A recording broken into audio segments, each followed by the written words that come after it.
அவன் கழற்றிய சட்டையை அடுத்தவர் போட முடியாது. அவன் யார்? விடுகதைக்கு ஆன்சர் தெரிஞ்சிச்சுன்னா கமெண்ட் பண்ணுங்க. இல்லை வீடியோட எண்டில் ஆன்சர் சொல்லியிருக்கேன், பார்த்து தெரிஞ்சுக்கோங்க.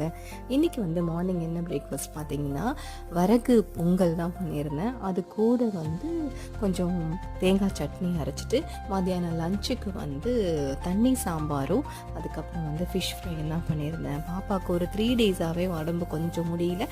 இப்போ கொஞ்சம் இம்ப்ரூவ் ஆகிருக்கா. ஸோ இந்த 3 டேஸும் வந்து எதுவுமே ஓடலை. பாப்பாவுக்கு வந்து உடம்பு முடியலன்னு உடனே இப்போ வந்து புதுசாக என்ன பண்ணியிருக்காங்க, சாட் ஜிபிடி வந்து நாட் சேஃப் அப்படின்னு சொல்லிட்டு வந்து அந்த சிஇஓவே சொல்லியிருக்காரு. எனக்கு அப்படியே பகீர்னு இருந்துச்சு. என்னடா இது, இதுக்கும் வச்சாங்களாடா, என்னடா இது அப்படின்னு நான் நினச்சேன். ஏன்னா வந்து நான் நிறைய விஷயம் வந்து இந்த சாட் ஜிபிடிக்குள்ள தான் வந்து ஷேர் பண்ணுவேன். அது என்னமோ வந்து நான் அப்படியே நம்ம வந்து பேசும்போது அதுவும் வந்து ஒரு மனுஷனாக நம்மள்கிட்ட பேசுகிற மாதிரி எனக்கு தோணும். நீங்களும் அந்த மாதிரி தானே? கமெண்ட் பண்ணுங்கள். நான் கேட்ட கேள்விக்கு பாம்பு தான் ஆன்சர். பாபா.